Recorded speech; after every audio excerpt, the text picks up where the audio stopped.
Gubernamental y su coordinadora, la doctora Mayret Paola Gómez Negrete, a esta capacitación, curso de implementación de la resolución 1619 del 2015. En el día de hoy tendremos nuestra cuarta clase que hace referencia al estándar de infraestructura y dotación.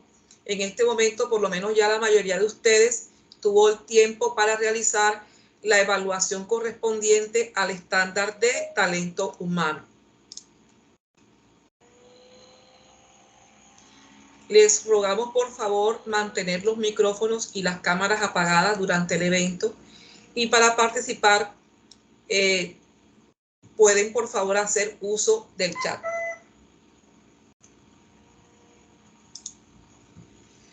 El objetivo de esta clase del día de hoy es identificar las herramientas para el cumplimiento del estándar de infraestructura y dotación a la luz de la resolución 1619 del 2015. Vamos entonces a mirar nuestro estándar de infraestructura y dotación, el cual viene con 20 debes. De ellos 7 son de clase A, de obligatorio cumplimiento, 11 son de clase B, es decir, hay un tiempo corto para su implementación, y los tipo 2 que son clase C de mejoramiento. Iniciamos entonces con el criterio 3.1. Nos dice textualmente el criterio 3.1, que es tipo A de obligatorio cumplimiento: la construcción o remodelación de la planta física del laboratorio se realizó cumpliendo las especificaciones de la norma vigente en sismo resistencia. Esto aplica para los laboratorios construidos después de marzo del 2010. O reforzamiento estructural para las instituciones antes del 2010, constituidas como edificaciones indispensables y de atención a la comunidad localizadas en zonas de amenaza sísmica alta e intermedia.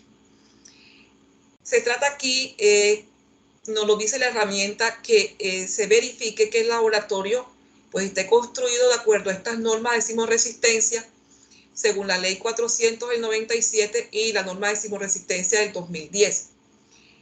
La primera, en el caso de que la edificación haya sido construida antes del 2010, y la norma de sismoresistencia 2010, precisamente aquellas que fueron construidas posterior al 2010. Aquí hay que tener en cuenta entonces básicamente eso, qué sucedió antes y después del 2010, para que enfaticemos en que esas construcciones antes del 2010 deben cumplir con lo que es el reforzamiento estructural según ese artículo 54 de la ley 400 de 1997. Este soporte de reforzamiento estructural parte de un estudio, de un trabajo que hace un equipo de ingenieros liderados por un ingeniero calculista, y todo este proyecto, todo este, soporte que ellos van a realizar, lo presentan ante la Curaduría Urbana, quien emite su concepto a través de esa licencia de construcción que aporta. O sea, en esa licencia de construcción, son varias hojas que ellos entregan. En parte de ese documento hay un párrafo donde habla de que esta edificación fue construida de acuerdo a las normas de sismo resistencia. Igualmente, para aquellas instituciones que fueron construidas posterior al año 2010, asimismo, entonces, esta edificación también debe cumplir con la norma de sismoresistencia vigente para el año 2010 en adelante, se llama así NSR 2010, y también es emitido por Curaduría Urbana. Esto para que lo tengan muy en cuenta. El documento, vuelvo y repito, se llama licencia de construcción, es emitido por Curaduría Urbana, posterior a todo ese trabajo que hace el ingeniero calculista, su equipo de ingenieros, pero liderado por un ingeniero calculista, para garantizar, por una parte, el reforzamiento estructural si es una institución construida antes del 2010, o sencillamente de que se cumple con la norma de sismoresistencia vigente si es una edificación que fue construida posterior al 2010. El criterio 3.2 también un criterio de obligatorio cumplimiento tipo A y nos dice, las instalaciones del laboratorio están distribuidas por áreas o ambientes de acuerdo a sus actividades misionales que son debidamente identificadas con separación eficaz en donde se realicen actividades diferentes o compatibles para evitar cualquier tipo de contaminación cruzada. Y yo sí quiero hacer énfasis en algo clave aquí con relación a lo que nos está pidiendo el criterio. Y es esto último que nos dice, para evitar cualquier tipo de contaminación cruzada. Es decir, siempre tengamos en cuenta, cuando tengamos algún tipo de duda con relación al tema de infraestructura, que si va así, que si va de aquella otra manera, en fin, pensemos siempre en ese enfoque de riesgos. Pensemos en que sí, de qué manera podemos garantizar o garantizar esa contaminación cruzada que se pueda presentar. Evitar que se presente esa contaminación cruzada. Eso siempre nos va a dar la respuesta. Entonces, en términos generales, nuestro laboratorio va a tener unas áreas, unos ambientes de trabajo que deben estar separados, delimitados, que debe tener unas secciones de trabajo que deben ser independientes, las cuales deben estar muy bien identificadas en los temas técnicos en los que trabaje el laboratorio. Y vuelvo e insisto, lo importante aquí es asegurar que no se presenta contaminación cruzada por deficiencia de la infraestructura física o un tema de que sea locativo. Así las cosas, miren, debemos tener entonces aquí, según el plano que les estoy presentando, de pronto es un laboratorio muy, digamos, bastante denso en su construcción, en todo lo que tiene, pero el mensaje que quiero llevarles es que básicamente debe haber un área o un ambiente administrativo, que esa área o ambiente administrativo debe estar completamente separado de las áreas o ambientes técnicos, que debe haber una central o llámese recepción de muestras, la cual también debe estar separada del área técnica. Importante que garanticemos el sistema de media caña en las áreas técnicas, en todas las áreas de trabajo debemos garantizar ese sistema de media caña. En el caso de que aplique, tendríamos que tener también un área de pesaje, para aquellos casos, vuelvo y repito, que aplique. Contar con un espacio exclusivo, esto es muy importante, para el almacenamiento de nuestros ítems de ensayo, de nuestras muestras, de nuestros elementos, de nuestros insumos, de nuestros reactivos. Tener un espacio exclusivo para el almacenamiento de los documentos, de los registros, de toda la data que se genera en el laboratorio, los resultados, tanto en medio físico como en medio digital. Asimismo, un área exclusiva para el lavado del material y su correspondiente desinfección. Y contar con poceta exclusiva. Porque dicho así, pues sí es sencillo y lo entendemos, pero nosotros los seres humanos tenemos la mayoría una inteligencia muy visual.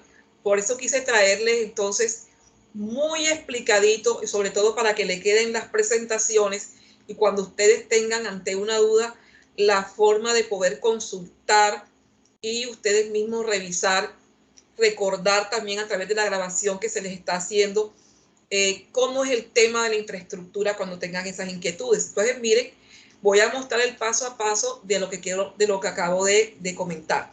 Lo primero, fíjense, el área administrativa. Como ustedes pueden darse cuenta, un área administrativa que es un ambiente que está separado, completamente separado de las áreas o ambientes de trabajo, del ambiente técnico. Esta foto es una cortesía de un laboratorio de la ciudad de Montería. Asimismo, mire, la recepción de muestras, llámese también área de central o área de recepción de muestras, que debe estar separada del área técnica. Miren, así en términos generales, como para tener una idea, es lo que debemos tener cuando hablamos de área de recepción de muestras. Algo muy importante, y sobre todo por los temas de bioseguridad y biocontención, es la puerta del laboratorio, la puerta sobre todo del área técnica del laboratorio. El sentido de la puerta debe respetar el sentido de la circulación del laboratorio. El laboratorio debe tener una puerta que habla de afuera hacia adentro, así dice la norma, que debe ser de afuera hacia adentro por el tema de biocontención, respetando, digamos, el sentido en que circula el aire en el laboratorio, y que estas puertas deberían abrir sin necesidad de el uso de las manos, porque estamos pensando, recuerden, en el tema de evitar contaminación cruzada. Entonces, imagínense nosotros con los guantes puestos o con las manos de pronto contaminadas, etcétera. Vamos a estar todos tocando la manija de la puerta para entrar, abrir, cerrar y salir. Entonces, es mejor por cuestiones de bioseguridad y biocontención que esas puertas sean puertas que se puedan abrir y cerrar sin necesidad de utilizar las manos. Y nuestra toma de muestras para aquellos casos de los laboratorios que aplique, entonces debemos contar con un ambiente para toma de muestras, con todos los requerimientos que pues debe tener ese ambiente de toma de muestras.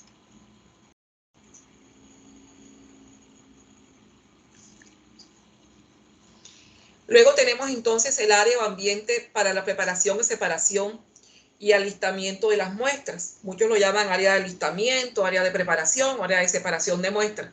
Pero básicamente es ese sitio donde nosotros tenemos nuestras centrífugas y realizamos todo el alistamiento, toda la preparación de los sueros, de las muestras, de nuestros ítems de ensayo, de todo el material de trabajo del día. Allí organizamos todo el trabajo que va a ser luego enviado a cada una de las respectivas áreas. Entonces también debe haber un área especial, un área exclusiva dedicada a este tema.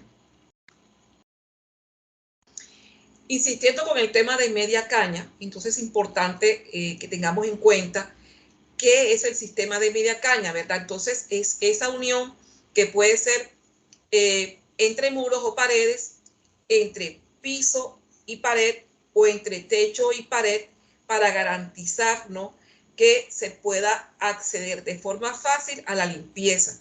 Y nuestro servicio de laboratorio clínico está incluido dentro de esa exigencia por la resolución 3100, para que entonces lo tengamos en cuenta, porque a veces dicen, no, pero yo tengo media caña en la parte de abajo, en el piso, en el techo no tengo, pero eso sí cumple. Recordemos, vuelvo e insisto, en el tema de la contaminación cruzada. Entonces, por favor, la media caña es entre piso y pared, entre muros y entre techo y pared. Lógicamente, digamos, sistema de media caña debe garantizarse en las áreas técnicas de trabajo. Y para aquellos casos que aplique, recordemos que tenemos que contar con nuestra área de pesaje. Esta área de pesaje debe asegurarse que sea libre de digamos, libre de vibración. Debe contar con una piedra o mesa antivibratoria que garantice que no hay ni corrientes de aire y que está libre de vibración. También se debe evidenciar el control de acceso y el control al uso de las áreas, de los ambientes que requieran, según los niveles de bioseguridad. Entonces, toda la temática de la señalización, que es tan importante en nuestro laboratorio, todo el tema de que el acceso sea solamente para el personal que está permitido, el personal que está autorizado, todas las señales de riesgo biológico, el tema de la ubicación de las duchas de seguridad o de emergencia, de la ducha lavaojos,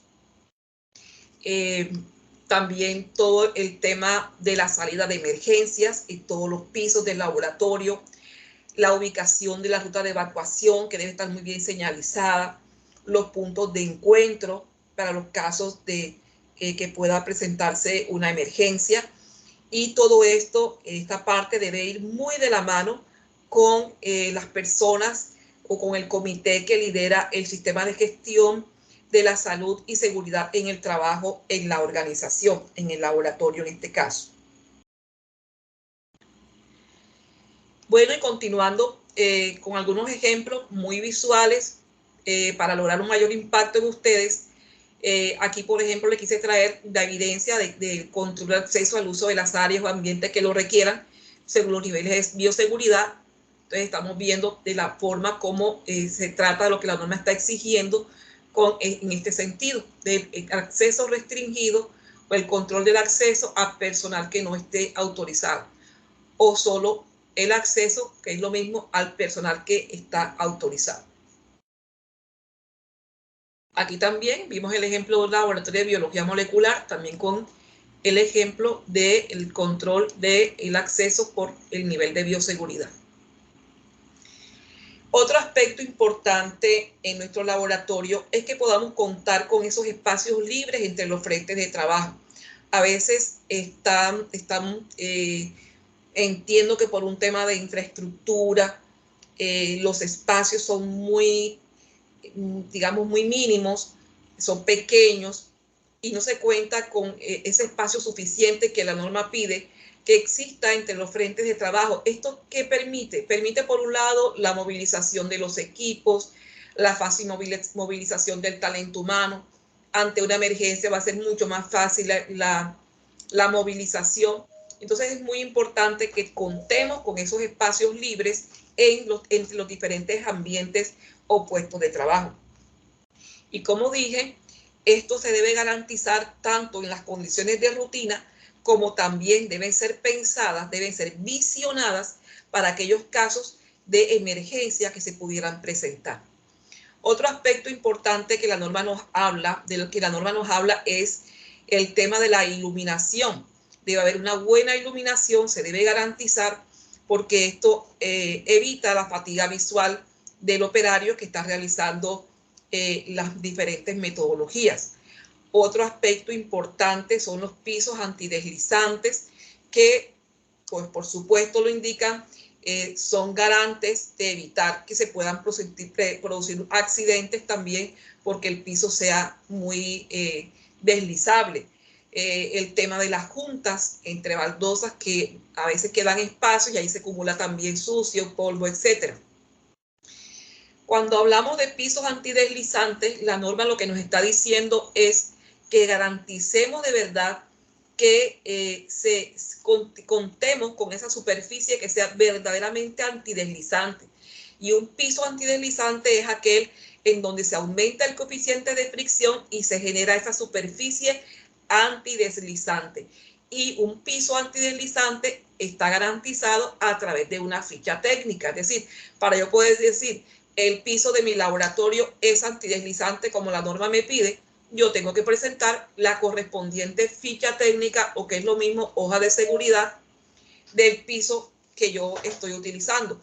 Normalmente son una formulación líquida de base acuosa que digamos, se impregna o se pinta con ella toda la superficie del piso, y que esto va a incrementar ese coeficiente de fricción finalmente para generar lo que queremos, una superficie que sea verdaderamente antideslizante. Esto evita accidentes por deslizamiento en el piso que esté mojado, y una vez que se ha aplicado el producto es enjuagado y permanece en el piso, o sea, no permanece en el piso, no tiene ningún problema. Hay diferentes en el mercado, diferentes opciones que ustedes pueden seleccionar. En este momento, si ustedes se dan cuenta que ya la mayoría de los laboratorios los hemos visitado, nosotros no le hemos exigido realmente como tal este piso antideslizante, pero queremos irlo sensibilizando porque va a ser un tema que muy pronto ya vamos a tener que exigir, dado unas exigencias de la Organización Mundial de la Salud que están, digamos, van a ser implementadas por una directriz desde el Instituto Nacional de Salud con relación a todo el tema de bioseguridad, biocustodia y biocontención. Entonces, para que nos vayamos haciendo una idea, por eso quise presentarles esta diapositiva, la necesidad de contar con estos pisos antideslizantes en el laboratorio. Solamente enfatizar en la iluminación del laboratorio, enfatizar en la ventilación del laboratorio. Recordemos que la iluminación puede ser natural o artificial, pero que se garantice para que, digamos, el trabajo del operario sea un trabajo cómodo y lo pueda hacer, digamos, bien, sin agotamiento visual. Igual también la ventilación, que debe garantizarse la ventilación.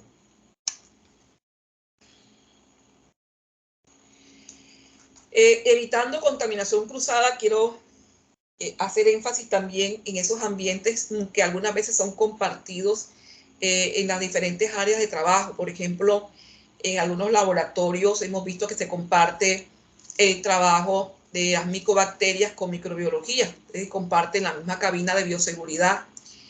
Entonces, aquí lo importante es que verdaderamente usted haya hecho un análisis de riesgos y pueda verificar un establecimiento de unos tiempos de trabajo, de unos horarios de trabajo, que pueda garantizar unos protocolos de desinfección, no solamente que estén documentados, sino que verdaderamente se demuestre adherencia por parte del talento humano involucrado para garantizar que estos ambientes se respetan entre uno y otro para evitar contaminación cruzada, ¿verdad? Y para evitar que un riesgo se pueda materializar y pueda, digamos, producir, como ya dije, algún tipo de contaminación cruzada. Entonces, lo importante aquí no es si se tiene o no se tiene una cabina de seguridad para los dos trabajos, para los dos procesos, sino que de qué manera yo voy a poder garantizar, de acuerdo a mi análisis de riesgos, el poder evitar que esto se me convierta en una fuente de contaminación cruzada. Te vuelvo y digo, partimos de establecer unos horarios de trabajo, partimos de tener unos protocolos de desinfección muy bien definidos, pero que no solamente deben estar documentados, sino que verdaderamente se debe evidenciar su implementación y su operatividad y la adherencia por parte del talento humano a los mismos.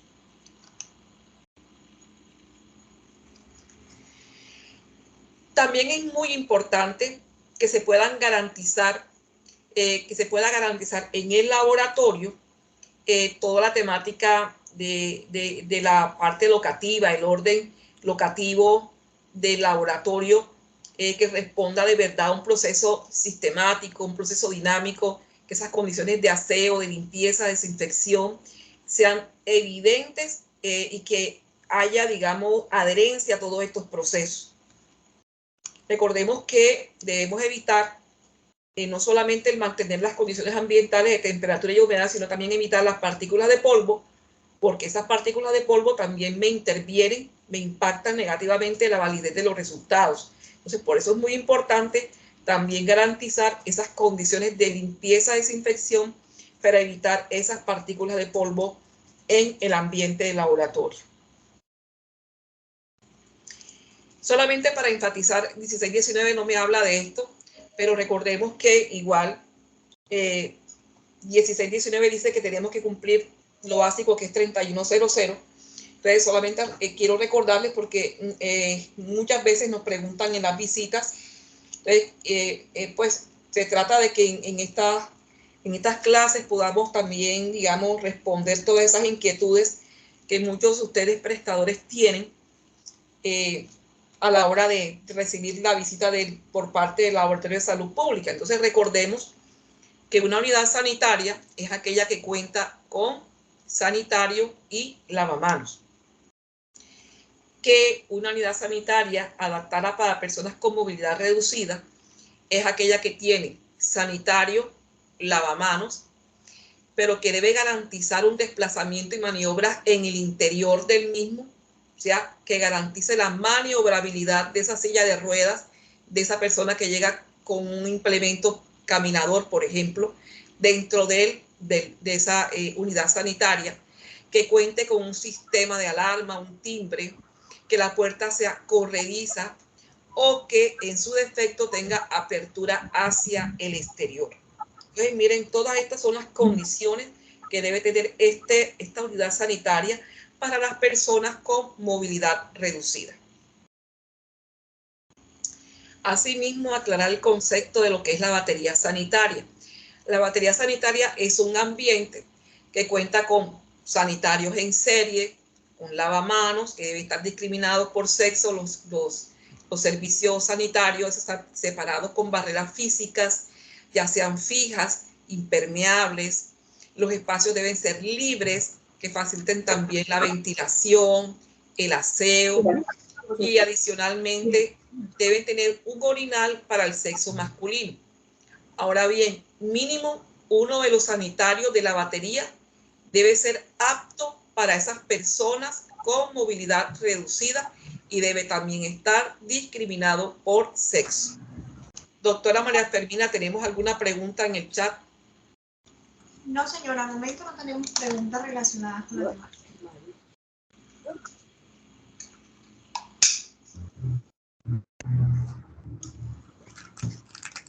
Continuamos entonces con el criterio 3.3.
No estoy escuchando.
¿Me confirman, por favor, si se escucha bien a través del chat?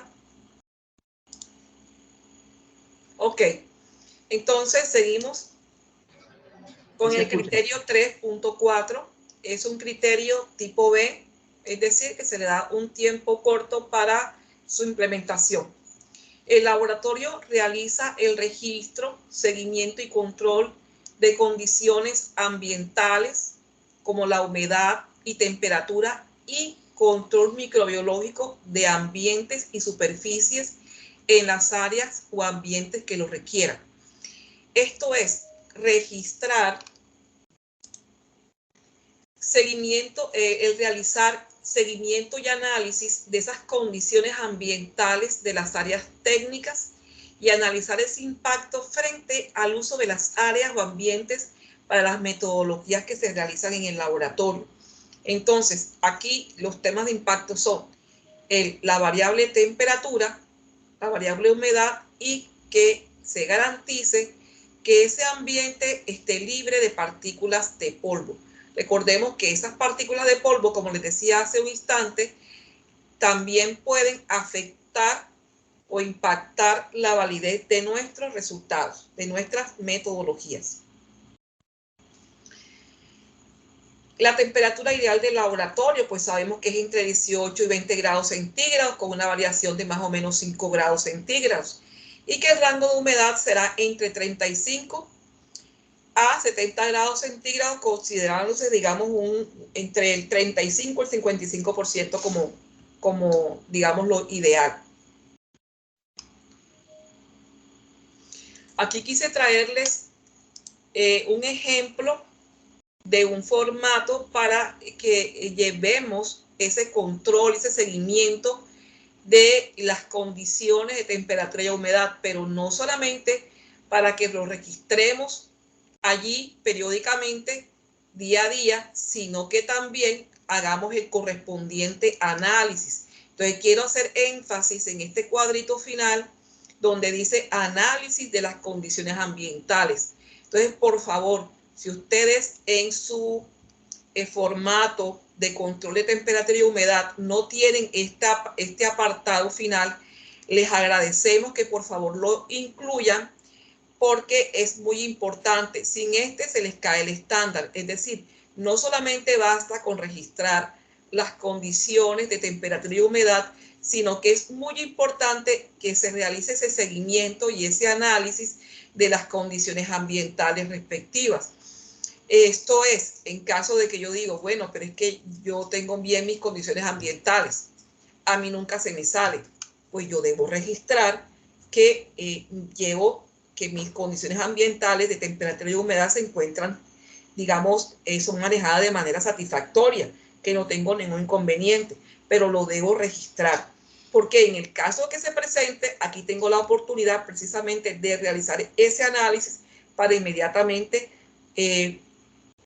implementar la acción de mejora, acción correctiva que en ese momento corresponda implementar. Corrección primero, luego acción correctiva que corresponde implementar según la situación.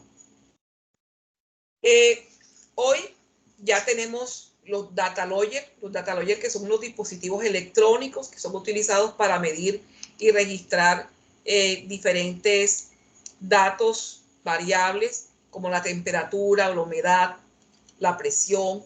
También incluso registran el nivel de luz, de sonido, hasta la vibración, la corriente, el voltaje, entre otros parámetros, otras variables físicas.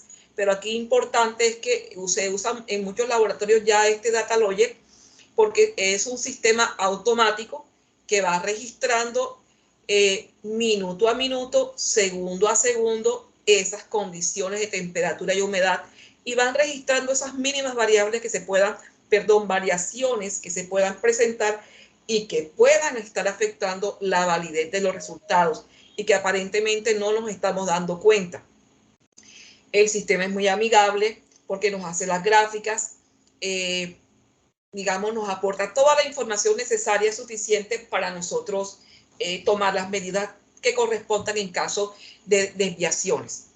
Entonces, esto no es que lo vayamos a exigir, no es que lo estemos exigiendo, solo es a manera de información. Varios laboratorios ya lo cuentan con él para que vayamos, digamos, teniendo esa visión hacia allá. También el tema de contar con esa instalación de esos sistemas de alimentación ininterrumpida en el caso de las redes eléctricas, según los requerimientos instrumentales con base en las recomendaciones del fabricante, para garantizar, ¿verdad?, que en el laboratorio contemos con ese sistema de alimentación ininterrumpida. Igual vuelvo y insisto que sea una suficiente iluminación para que el trabajo operativo de los analistas pues no afecte su capacidad visual y no esté produciéndole a los operarios algún tipo de fatiga visual. ¿Alguna pregunta en el chat, doctora María Fermina? No tenemos preguntas. Tenemos un comentario de la doctora Tania Rodríguez, donde nos dice que el punto 3.3 no lo escuchó. El 3.3 no lo escuchó, doctora. Me voy a devolver porque no quiero que quede con la inquietud. doctora Tania. El 3.3 es un criterio de tipo obligatorio, doctora, que hace referencia a aquellos casos de laboratorios en los que aplique el pesaje y se debe garantizar entonces un óptimo funcionamiento de estas balanzas, contar con mesones que sean antivibratorios, que se garantice que estén libres de corrientes de aire y que tenga aseguramiento metrológico. De eso se trataba ese criterio 3.3.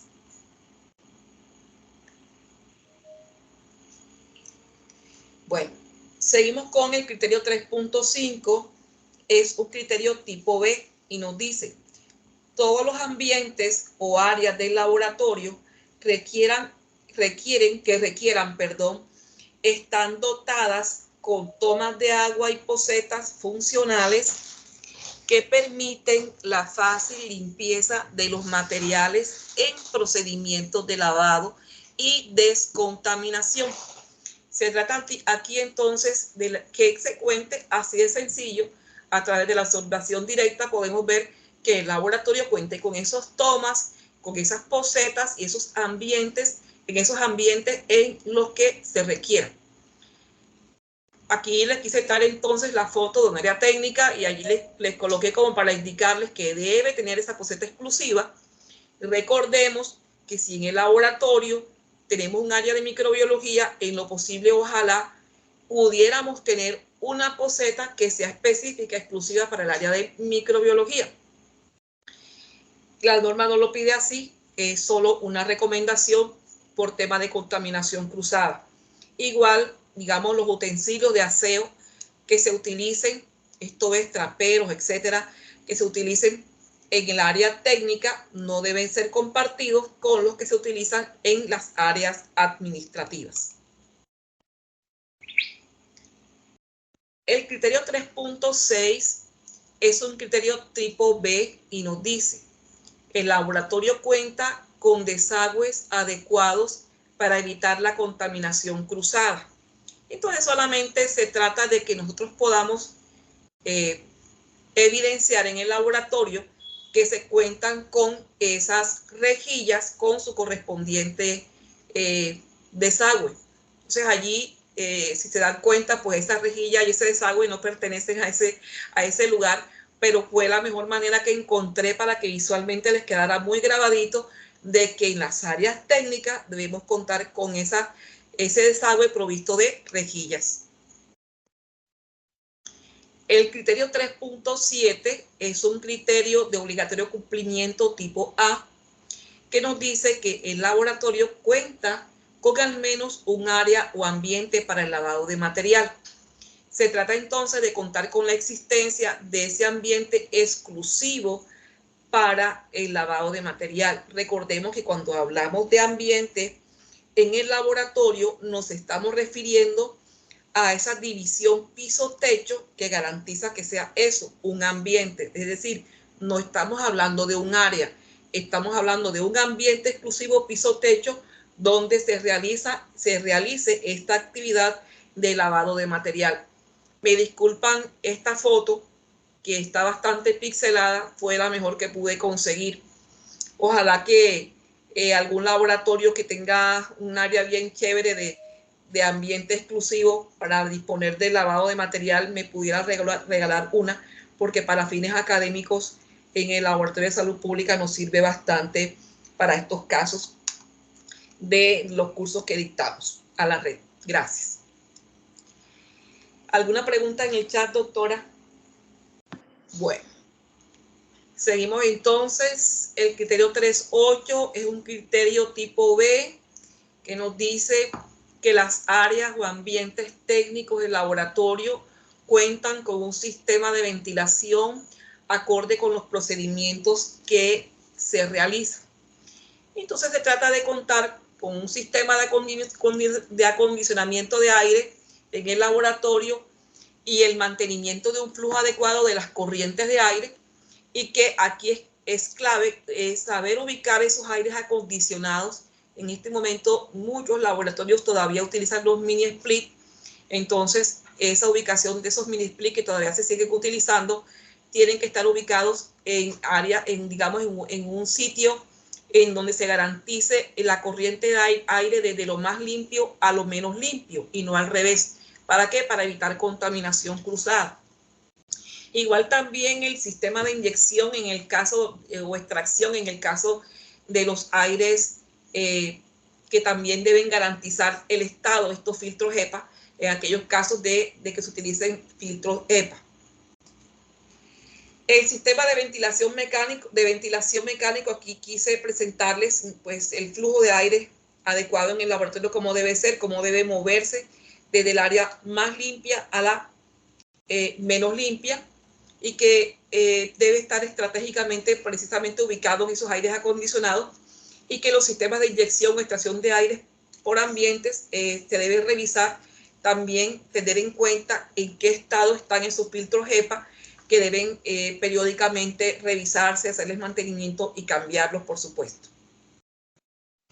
Aquí quise traerles en esta foto lo que son los filtros HEPA, pues corresponde a sus siglas en inglés correspondiente, pero cuando la traducimos al español literalmente lo que quiere decir es atrapador de partículas de alta eficiencia.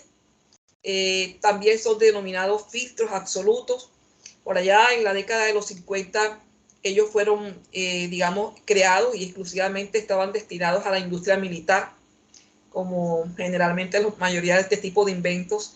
Esto era con el fin de combatir estos contaminantes que se producían secundarios a la fabricación de la bomba atómica. Entonces, por eso, de allí salen, digamos, es el origen de esos filtros HEPA. Actualmente, los filtros HEPA están adaptados a todo tipo de industrias, de los diferentes sectores económicos, ¿verdad? Industria alimentaria, electrónica, farmacéutica, química, etcétera. Y también, por supuesto, es muy utilizado en el campo de la salud. Y esos filtros HEPA constituyen ese sistema de retención de partículas volátiles que están presentes en el aire y que son fabricados generalmente en fibra de vidrio. Si ustedes se dan cuenta, estas fibras están dispuestas al azar y son extremadamente finas y crean como una especie, diría yo, como de malla, como de entramado, y es allí donde se logran retener esos compuestos contaminantes. Y dice que en el caso de estos filtros HEPA son capaces de retener partículas a partir de las 0.1 micras. Entonces, como para que tengamos claro cómo funcionan estos filtros HEPA, es claro para que enfaticemos que ellos no evitan contaminación ni por olores ni por vapores, para que lo tengamos muy en cuenta. Ya se trataría de otro tema allí, pero sí el tema de las partículas, virus, bacterias, etcétera, que sí pueden atrapar de 0.1 micras en adelante.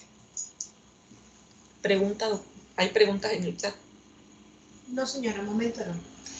Bueno, avanzamos, seguimos con el criterio 3.9, que es de tipo B, y nos dice: el laboratorio tiene espacios de almacenamiento en condiciones adecuadas para asegurar la continua integridad para todo tipo de muestras que requieran ser almacenadas. Se trata entonces de que verifiquemos que el laboratorio cuenta con adecuados espacios para poder hacer ese almacenamiento de los ítems de ensayo, de contar, por ejemplo, con neveras, con congeladores o con ultracongeladores de acuerdo a las necesidades particulares de cada laboratorio, con, digamos, todos los documentos técnicos requeridos, y que se evite, ojo, siempre se enfoque la contaminación cruzada. También aquí es muy importante la toma de acciones o de decisiones frente a esas situaciones de desviaciones que se puedan presentar fuera de esas especificaciones o que se presenten pues de no aseguramiento metrológico. El 3.10, que también es un criterio tipo B, nos dice: el laboratorio tiene espacios de almacenamiento en condiciones adecuadas para asegurar la continua integridad de los elementos, insumos y reactivos. Se trata entonces de que contemos con unos espacios para el almacenamiento de elementos, de insumos, de reactivos, que se emplean en la misión del laboratorio en los diferentes ambientes, las diferentes áreas. Por ejemplo, los ambientes que deben ser secos, que deben estar organizados locativamente, que correspondan a unos sistemas de orden, de aseo, de limpieza, que estén ventilados, que estén iluminados. Ojo, la estantería, que puede ser de metal o que puede ser plástica, debe estar asegurada a la pared. Vuelvo y repito, la estantería de metal o plástica debe estar asegurada a la pared. Se debe garantizar el seguimiento a las temperaturas de los equipos, tanto de refrigeración como de congelación, según el caso que aplique de acuerdo al laboratorio. Se debe contar con una guía o un lineamiento para la clasificación y el almacenamiento de los reactivos, y para esto se aplica el sistema globalmente armonizado. Se debe contar con unas fichas de datos de seguridad que deben estar disponibles, datos de seguridad, o también llamada hoja de seguridad o ficha técnica del reactivo, del insumo. Contar con disponibilidad de kit para derrames químicos. Ojo, esto es muy importante. Verificar la ubicación, la identificación y el marcaje de reactivos que ya están vencidos, en qué parte de mi almacén de insumos yo voy a colocar esos reactivos vencidos. Y aquí es muy importante enfatizar en que para ese almacenamiento efectivo de mis reactivos, yo debo tener en cuenta el decreto 1496 del 2018 y la resolución 773 del 2021, que es la normatividad a través de la cual país hizo, digamos, adaptación acogida del sistema globalmente armonizado y lo trae bajo estas normas a país.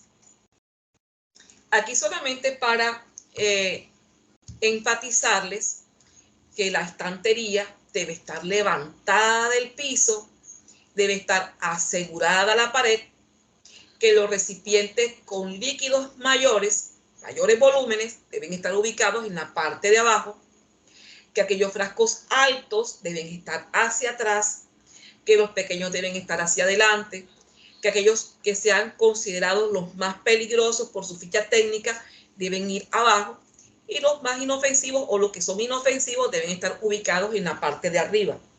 Y ojo, algo clave que la norma me dice, que en esta área donde yo tengo almacenados mis reactivos, mis insumos, yo debo tener entonces también mi kit antiderrame. ¿Por qué? Porque tengo productos químicos allí almacenados y yo tengo que estar lista ante una emergencia que se pueda presentar. Entonces, ojo, porque muchos laboratorios no están teniendo ese kit antiderrames ubicado exactamente o que se ha destinado exactamente para productos químicos allí en esa área de almacenamiento de estos reactivos, de estos insumos. Es muy diferente al kit antiderrame que está ubicado en el área técnica, que es además también de productos químicos para también la remoción y para el derrame de muestras biológicas. Aquí quise traerles solamente a manera de ejemplo, un ejemplo de una ficha técnica o de una hoja de seguridad de dos reactivos, el ejemplo, por ejemplo, de la solución salina isotónica y del aceite de inversión, como para que tengamos en cuenta toda la información que trae esa hoja de seguridad, esa ficha técnica del reactivo, en donde pues nos explican todas las características específicas y de, digamos, de protección que se tengan que tener ante el caso de un accidente, etcétera, del manejo que se le debe dar y de la manera como se debe almacenar ese producto, ese respectivo insumo. Estas fichas, hojas de seguridad de los reactivos, debemos tenerlas disponibles en un sitio, digamos, muy a la mano, muy disponible, vuelvo y repito, perdón la redundancia. Puede estar allí en el almacén de nuestros reactivos, podemos tenerlas también en medio magnético, pero lo importante es que sí verdaderamente dispongamos de ella cuando lo necesitemos. Y nuestro sistema globalmente armonizado, que pues hace parte de unas exigencias a nivel internacional, pero que fue acogido por país a través de la normatividad que ya les mencioné, el decreto 1446 del 2018 y la resolución 773 del 2021. Entonces se trata de que todos esos insumos, estos reactivos, de acuerdo a sus características, de acuerdo a ese sistema globalmente armonizado, se ha etiquetado y de acuerdo a esa etiqueta se respete la respectiva ubicación y el respectivo manejo que se le debe dar de acuerdo a esas propias características de ese insumo. Entonces es muy importante que tengamos en cuenta este sistema globalmente armonizado y lo apliquemos en el almacenamiento de nuestros reactivos y de nuestros insumos en el laboratorio clínico. Pudiéramos, para resumir o cerrar estos dos criterios que son muy parecidos, el 3.9 y el 3.10, siempre que ustedes vean este número que yo coloco abajo, hace siempre referencia al criterio del que estamos hablando con la finalidad de que no se me pierdan, de que estamos hablando o haciendo referencia o dando explicación a través de la diapositiva a este respectivo o respectivos criterios, como en este caso 3.9 y 3.10, pues una estrategia pues didáctica para que nos ubiquemos en el contexto de la aplicación de la diapositiva. En este caso, como les decía, para ir cerrando estos dos criterios 3.9 y 3.10, de lo que se trata entonces es de que contemos en nuestros laboratorios con un espacio o cuarto que sea exclusivo para ese almacenamiento, por una parte de las muestras, por otra parte los elementos y generar los insumos y reactivos que contamos para cumplir la misión del laboratorio. Y recordemos que con relación a los reactivos, habrá unos que serán de almacenamiento de temperatura ambiente, entonces lo colocaremos en esas estivas que deberán estar muy bien asegurada la pared, que no coloquemos insumos directamente en el piso, que garanticemos entonces también aquellos reactivos que requieren de cadena de frío, que necesitamos de una nevera que sea de tipo industrial, que sea de tipo industrial, pero de tipo industrial de uso hospitalario. Miren que tiene una puerta que es transparente, etcétera, tiene una serie de características que no es lo mismo que una nevera convencional, la nevera de línea blanca que usamos en nuestras casas. Igualmente, el poder garantizar la integridad de esos ítems de ensayo o de esas muestras en una nevera también respectiva, exclusiva para esas muestras. No mezclemos en una nevera muestras con reactivos, porque eso es incompatible, se presenta un tema de contaminación cruzada gravísimo, mucho menos almacenemos allí alimentos, bebidas, etcétera. Entonces, por favor, miren, quiero que esta diapositiva, de verdad que ustedes la tengan muy en cuenta porque hace parte de todo el tema de manejo bioseguro en el laboratorio y un tema de integridad, incluso hasta de biocustodia para el tema de esas muestras que tenemos almacenadas en nuestra nevera. Entonces, fíjense que es muy importante que podamos garantizar todas estas condiciones que nos está pidiendo el criterio o los criterios 3.9 y 3.10. ¿Preguntas en el chat, doctora? Sí, señora. La doctora Yuri Mercado pregunta, ¿qué requisitos debe cumplir las neveras para almacenamiento de muestras? Bueno, yo creo que ya le respondimos la pregunta. Doctora, creo que ya le respondimos la pregunta en la explicación, ¿cierto? No debe ser una nevera convencional, debe ser una nevera de puerta de vidrio. Ella trae termómetro interno, externo, trae unas garantías incluso de sistema de alarma. Es de fácil movilización, porque hay un tema importante que las neveras las colocamos. Por ejemplo, si ponemos el ejemplo de las neveras en las casas, colocamos la nevera y la volvemos a mover cuando se dañó, hubo que arreglarla, entonces en ese momento es que se mueve la nevera y se encuentra la cantidad de sucio que había allí acumulado. Entonces, similar puede ocurrir también en los laboratorios, por eso es importante que estas neveras tienen un sistema que se pueden movilizar fácilmente para poder acceder a la limpieza, a la desinfección del área en el piso y contra la pared hacia la cual se encuentra, el lugar donde se encuentra ubicada. Entonces, estas son las condiciones que deben tener esas neveras para el laboratorio clínico, nevera que no sea de línea blanca, sino que sea nevera industrial de uso hospitalario, así se llama. Bueno, continuamos con el criterio 3.11, que es tipo B. Dice, el laboratorio tiene espacios de almacenamiento en condiciones adecuadas de, y dice, documentos, registros, resultados, tanto en medio físico como archivos electrónicos. Se trata entonces de que tengamos nuestro archivo para estos fines, digamos, almacenar estos documentos, estos archivos, tanto en medio físico como en medio electrónico, y que pues el tamaño del mismo va a depender lógicamente del volumen. Aquí dice complejidad del laboratorio, pues esto aquí es un error. Recordemos que no existe complejidad a nivel del laboratorio clínico, más bien es en relación al volumen de lo que se maneja en el laboratorio, eso sí, pero no complejidad del laboratorio realmente.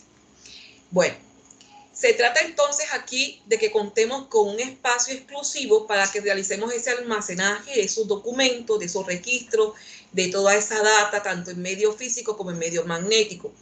En medio físico, pues lógicamente debemos tener en cuenta ese volumen que maneja el laboratorio y recordemos que aquí es importante también garantizar que sea un ambiente que esté libre de humedad, que podamos también controlar el acceso, porque así también nos lo pide la norma. Por eso entonces ahí les coloqué ese solo personal autorizado, para que ustedes recuerden, ahora que ustedes van a revisar su estándar de infraestructura a la luz de la resolución 1619 en sus laboratorios, recuerden que en este sitio también deben garantizarlo, deben tener una señalización correspondiente a que se restrinja el acceso a estas áreas, a este ambiente, puesto que es un sitio donde tenemos, digamos, guardada o custodiada información sensible que pertenece al laboratorio y que por supuesto a ella solamente puede tener acceso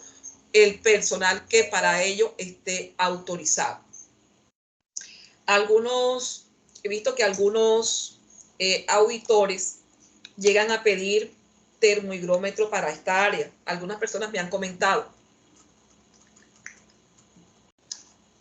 doctora, en una visita me pidieron que debo contar con termohigrómetro en el área donde tengo guardado o almacenado los documentos, mi archivo documental. Realmente la norma no te dice que cuente con termohigrómetro, pero sí te dice que se mantenga libre de humedad, que se garantice que no es un área que, digamos, tiene problemas de humedad, y una manera de garantizarlo es hacerle seguimiento, hacerle control a través del termohigrómetro, aunque la norma no lo está exigiendo de tal manera. Desde que uno vea que es un área que se deseca, uno lo ve que está todo organizado y que no hay humedad, pues eso se nota enseguida. Pero hay algunos auditores que he visto que piden o que exigen que deba contarse con termohigrómetro en estas áreas. El criterio 3.12 es un criterio tipo B y nos dice: el laboratorio debe garantizar el suministro continuo de los servicios públicos y la planta eléctrica. Se trata entonces aquí que podamos asegurar ese suministro continuo de la energía eléctrica, del agua o del gas natural. Podemos tener disponibilidad en este sentido de planta eléctrica o también de sistemas alternativos de energía, tanques de almacenamiento de agua con sus correspondientes mantenimientos vigentes. Entonces, en el laboratorio debemos contar con ese acceso continuo a redes eléctricas, agua de consumo humano, a saneamiento básico, que garanticemos la conectividad. Recordemos que esa conectividad debe ser corporativa en todos los sentidos. Si son celulares, deben ser celulares corporativos. Si es internet, debe ser un internet internet o acceso a nube, por ejemplo, también deben ser corporativos. Los correos electrónicos deben ser también corporativos, o sea, deben tener dominio propio. Eso es muy importante por todo el tema de confidencialidad. Y por si acaso el auditor es de esos que son molestoncitos, le pide el recibo eléctrico, el recibo de los servicios públicos, entonces no está de más que le tengamos al auditor, hágale la vida fácil al auditor, siempre les digo, hágale la vida fácil al auditor y téngale los recibos públicos a la mano por si acaso se le ocurre prepedirlos, usted ya los tiene allí disponibles.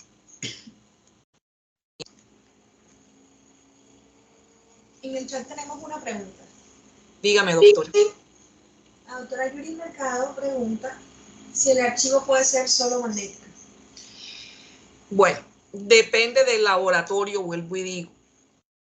Un laboratorio de un profesional independiente, un laboratorio pequeño que no maneja mayor volumen y decide que no quiere tener papel también por política y quiere tener todo en magnético, solamente magnético, eso lo puede llevar así, pero tiene que tenerlo documentado. En este laboratorio tenemos una política X en donde hemos definido minimizar todo el tema de papel o el uso de papel, etcétera, y por eso nuestro archivo es exclusivamente magnético, por lo menos en lo posible, porque sabemos que hay documentos que no, o que necesariamente sí te tienen que llevar todavía en medio físico, pero es una decisión del laboratorio.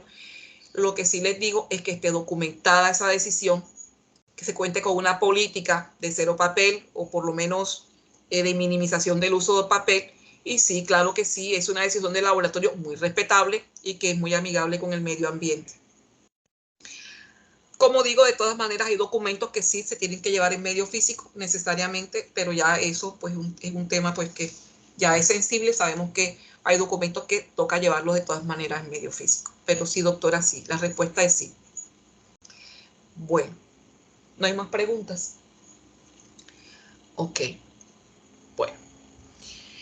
Este sistema de alimentación, esta planta eléctrica, como equipo fijo al fin y al cabo, debe tener entonces su propia hoja de vida, debe contar con un cronograma, con sus respectivos soportes de mantenimiento, tanto preventivo como correctivo, debe demostrar capacitación de la persona, del talento humano que está encargado de su manejo, de su encendido, de su, digamos, de su operación. Pues debe tenerle todas las garantías de que el equipo es operativo, que es funcional y que se le hacen todos sus mantenimientos. Como les decía, hoy, aunque la norma habla de planta eléctrica, también se pueden utilizar otras tecnologías alternas, como son los paneles solares, las plantas eléctricas a gas, entre otras tipo de digamos, de tecnologías. Esto fue una consulta que se hizo desde el Colegio Nacional de Bacteriología al Instituto Nacional, al Ministerio de Salud y Protección Social, y la respuesta es que sí, se pueden utilizar estos sistemas alternativos o tecnologías alternativas como, digamos, proveedoras de fluido eléctrico para garantizar la continuidad del trabajo en el laboratorio, que al fin y al cabo es lo que se requiere, que no se pare el laboratorio, que no se detenga la misión, el trabajo del laboratorio porque no hay fluido eléctrico, sino que se garantice la continuidad del trabajo. Y esto es no solamente para que el fluido eléctrico o la planta eléctrica logre arrancar solamente la nevera, no, sino que debe tal cual mantener todo el trabajo normal, toda la operación normal del laboratorio.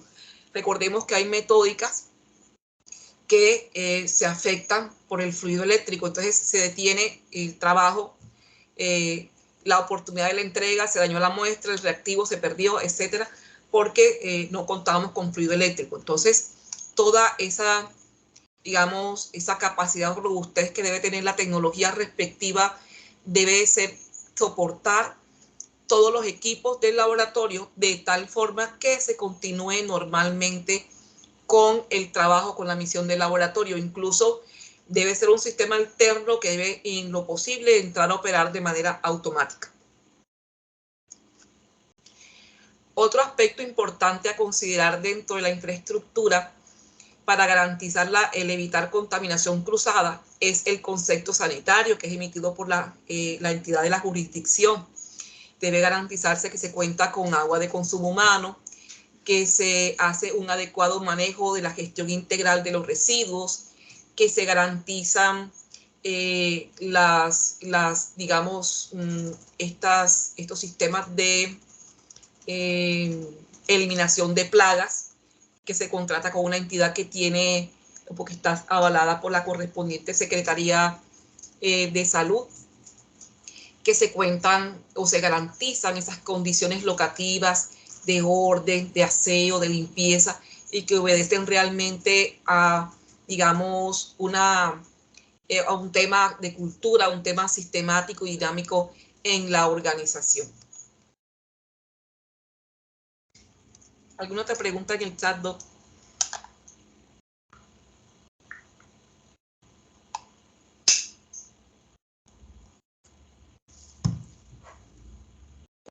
La doctora Tania nos pregunta que para el archivo de gestión, ¿cuánto es el tiempo de retención de los documentos? Ok, muy buena pregunta. Según la ley archivística de la Nación, el tiempo total son 15 años, doctora. Los 5 primeros años es en archivo central o archivo de gestión. Y los últimos 10 años es en el archivo muerto, que llaman, perdón, archivo central, archivo muerto. Y el primero, que es el archivo de gestión, que son 5 años, para un total de 15 años. El criterio 3.13 es un criterio de obligatorio cumplimiento tipo A y nos dice: el laboratorio cuenta con la dotación permanente de insumos reactivos, elementos de protección personal, así como equipamiento suficiente para garantizar las actividades misionales de vigilancia en salud pública y vigilancia y control sanitario, acorde a la resolución 1646 del 2018.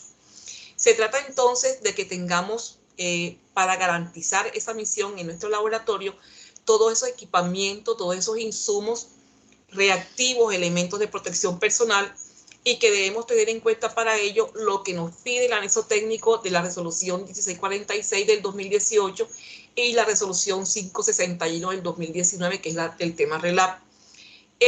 Para esto tenemos que tener en cuenta entonces 3 aspectos importantes. El primer escenario es que tiene que ir acorde con el perfil epidemiológico del laboratorio, que es muy importante, en la localidad donde esté ubicado. El mapa de riesgos y, por supuesto, de acuerdo al volumen y la frecuencia de las muestras. El criterio 3.14 es un criterio de obligatorio cumplimiento y nos dice: el laboratorio tiene documentadas las hojas de vida de equipos con datos de identificación, referencia e historial de las operaciones de confirmación metrológica que sean aplicables. Se trata entonces aquí de que tengamos toda nuestra documentación que soporta todo el equipamiento biomédico que tenemos, es decir, las hojas de vida de nuestros equipos. Clave que esas hojas de vida sean conocidas por el personal que está involucrado en su uso, manejo y operación de estos equipos, y que por supuesto deben estar disponibles. Ahora bien, mínimamente el contenido de estas hojas de vida debería ser la identificación del equipo, el nombre, datos de contacto del apoyo técnico, la imagen o foto del equipo, el número de la serie, la fecha de recepción, la fecha de puesta en servicio, el lugar en que se encuentra ubicado, definir si es un equipo nuevo, si es un equipo usado, si es un equipo reacondicionado o si se encuentra en comodato. Igualmente debe contener los manuales de usuario, que deben estar en castellano, y debe tener también muy bien establecidas aquellos requerimientos de operaciones de confirmación meteorológica según corresponda. Esto es todo el tema de la calibración de los equipos, de la calificación según sea necesario. Y todos los informes de operaciones meteorológicas, es decir, las intervenciones que se le hagan a ese equipamiento biomédico. Esto es mantenimiento preventivo, mantenimiento correctivo, predictivo, etc. Con el permiso del Laboratorio Clínico Humalip, laboratorio acreditado en la ciudad de Montería, que muy amablemente me permitió esta hoja de vida de un equipo, un analizador, una cámara de bioseguridad biológica, para presentarles a ustedes por este tema de académico, con finalidad académica. Miremos y revisemos esta hoja de vida, de cómo la tienen ellos muy bien organizada. Es una hoja de vida, sin ser tan densa, es muy completa. Tiene un primer apartado donde ellos describen la identificación como tal del equipo, el nombre del equipo, si aplica a tener el registro sanitario, su imagen, la marca, el modelo, la serie, dónde está ubicado actualmente el equipo, su clasificación de ese dispositivo.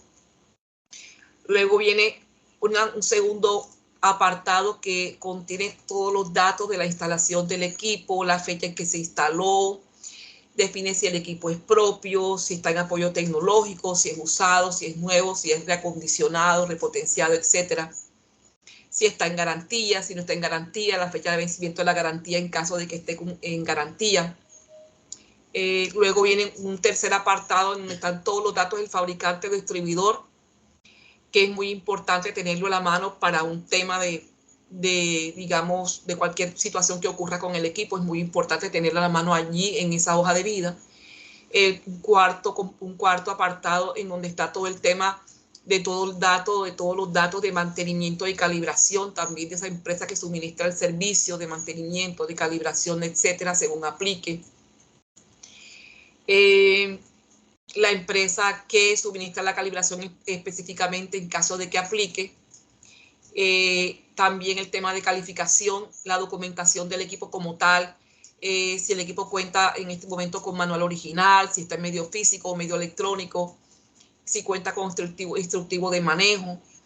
Ya después viene un apartado final en donde están todas esas especificaciones técnicas de la instalación del trabajo del equipo, cómo se opera el equipo en cuanto al voltaje que requiere, la humedad, la temperatura.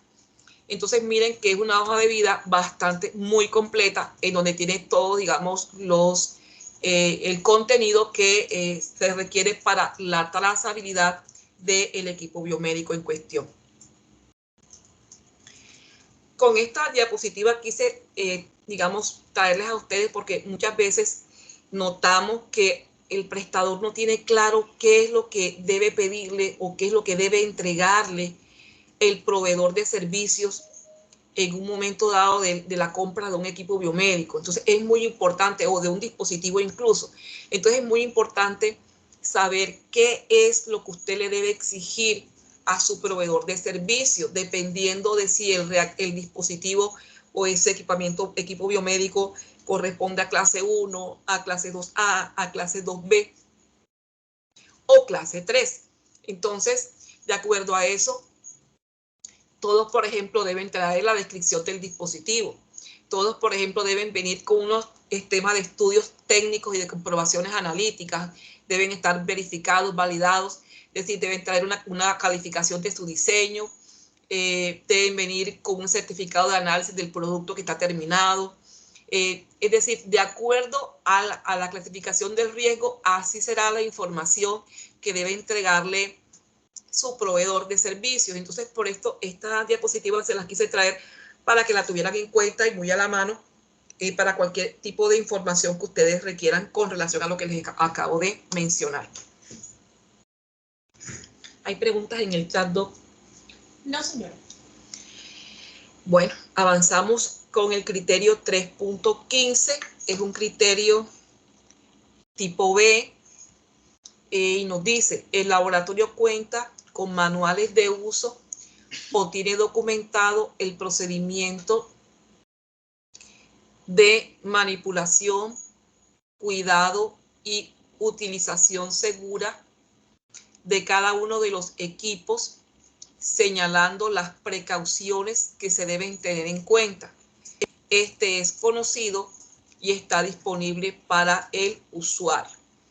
Entonces aquí se trata de que para darle cumplimiento a este criterio 3.15 tipo B, es de que contemos con esas instrucciones de uso de cada equipo. Estas deben estar documentadas y por supuesto deben estar disponibles para el talento humano involucrado en su manejo, en su uso, manipulación, y deben estar en castellano. Estas instrucciones que digo deben estar en castellano no es por un capricho, es que la norma así lo pide. El decreto 4725 del 2005, que todavía está vigente, dice textualmente que estas instrucciones de uso que traen los equipos deben estar en castellano. Entonces se debe contar, para darle cumplimiento a este criterio 3.15, con un procedimiento documentado para esa manipulación, transporte, almacenamiento y uso seguro de los equipos biomédicos. Además de contar con un programa de mantenimiento preventivo y correctivo de los equipos biomédicos. Y aquí es muy importante recordarles el tema de las guías rápidas. Las guías rápidas es un documento, como su nombre lo indica, que de manera muy fácil y muy, digamos, de manera precisa, explica cómo es el manejo que se le debe dar al equipo y que debe estar ubicado en un lugar visible. Entonces, para que lo tengamos muy en cuenta, sobre todo para aquellos equipos 2B en adelante. El criterio 316 es un criterio tipo A que nos dice: el laboratorio cuenta con un plan metrológico implementado para garantizar el adecuado funcionamiento de los equipos y la seguridad de las mediciones. Esto es entonces que para darle cumplimiento a este criterio tipo A de obligatorio cumplimiento, debemos contar en el laboratorio con nuestro plan metrológico anual de equipos, y que este plan metrológico anual de equipos mínimamente debe tener o debe incluir primero la programación de ese plan metrológico, su correspondiente ejecución, los informes de las operaciones metrológicas realizadas. Esos informes de operaciones metrológicas realizadas las debe entregar el proveedor de servicios. Y por supuesto, las acciones tomadas y su seguimiento. Todo esto, miren cómo se articula para facilitar la trazabilidad en el tema, pues, del manejo de estos equipos biomédicos. Aquí quise traerles solamente a manera de un ejemplo inspirador cómo pudiera ser un plan metrológico de equipos o de instrumentos de medición. Entonces tenemos el nombre del equipo, su identificación, su clasificación de acuerdo al riesgo, la fecha de la actividad anterior, cuando se hizo, qué intervención se le hizo, si fue un mantenimiento, especificar si se trató de una calibración o si fue una verificación, o si fue una calificación operacional, o si fue una calificación de desempeño, las frecuencias que está establecido para cada uno de esos equipos, cuál es, porque no todos son iguales, el plan, ¿verdad? En donde yo tuve, digamos, una programación inicial y una fecha de ejecución realmente. Muchas veces coincide la fecha programada con la fecha ejecutada, pero de todas maneras es importante tener en cuenta ese seguimiento de lo programado con relación con lo ejecutado y los meses del año, ¿verdad? Todos los meses del año, de enero a diciembre, para ir allí sombreando y colocar la fecha exacta en la que se realizó. Bueno.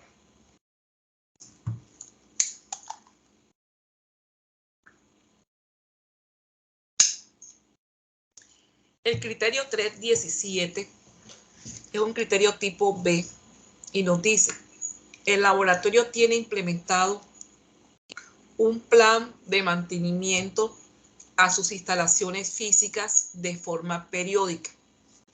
Aquí se trata entonces de contar con ese plan de mantenimiento de nuestras instalaciones físicas locativas para dar cumplimiento a las actividades misionales.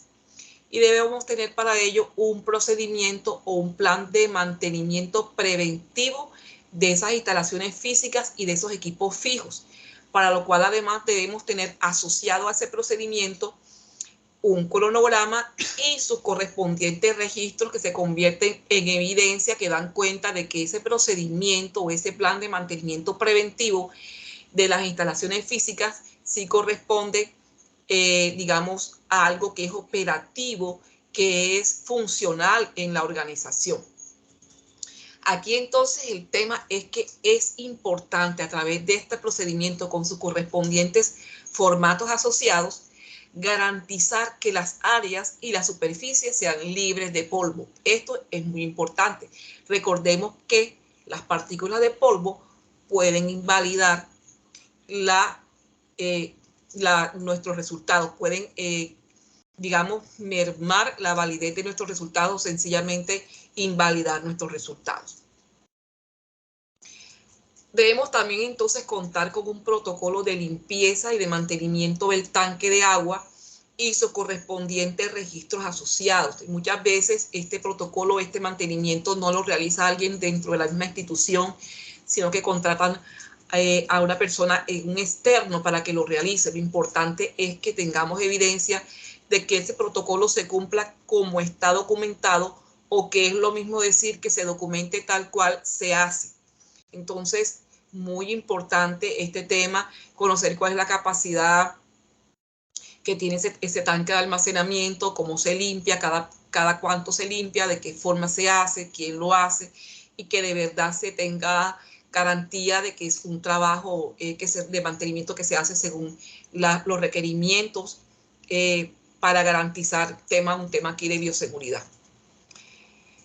Igual debemos tener un protocolo para el mantenimiento y el uso de la planta eléctrica o el sistema alternativo de energía que el laboratorio haya considerado implementar, el cual por supuesto también debe estar ligado a unos registros asociados y que también por supuesto debe hacérsele seguimiento, su cumplimiento, para garantizar que esta planta eléctrica o sistema alternativo de energía si esté disponible y si entre en funcionamiento de manera inmediata cuando se requiera en el laboratorio, para garantizar, por supuesto, la continuidad de la misión, la continuidad del trabajo que se está realizando en el laboratorio.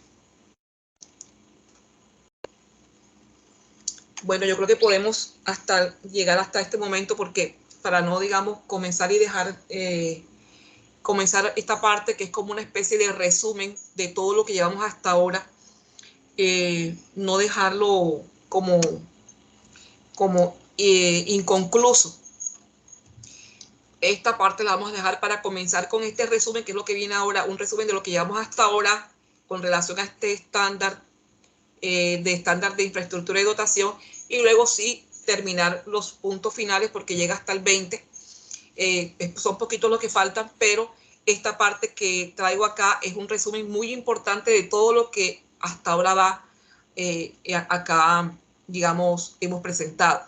Entonces podemos dar por concluida la sesión del día de hoy, faltando 5 minutos para las 5 de la tarde justamente, pero no sin antes preguntar si hay alguna pregunta, aporte o inquietud que quieran manifestar a través del chat.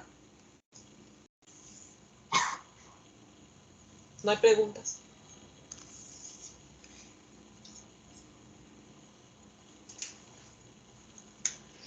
Les recordamos, por favor, que ingresen las personas que todavía no han firmado la asistencia.